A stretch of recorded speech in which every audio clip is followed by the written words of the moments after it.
in the same Washington County neighborhood lost power for the second time in less than a week today. And for the second time, officials blame a squirrel for the outage at the substation near Cornell and Twin Oaks Drive.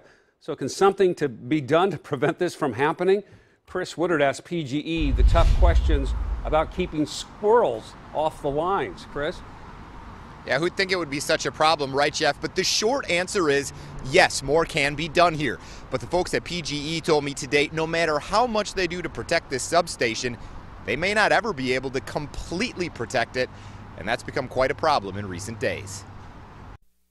It's totally frustrating. This crash, just the beginning of the fallout.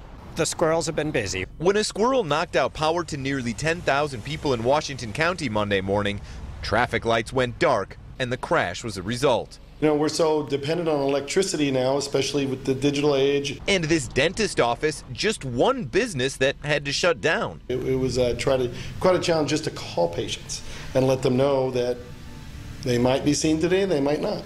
The worst part? It's the second time they've had to deal with the problem in the last week.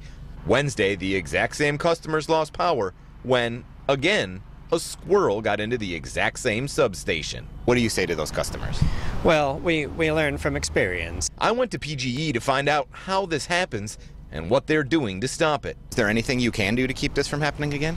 Well, this is an issue throughout the utility industry, not just here in Oregon. I learned crews are looking at the wildlife guards and fences at the substation to evaluate if adding more would keep squirrels out.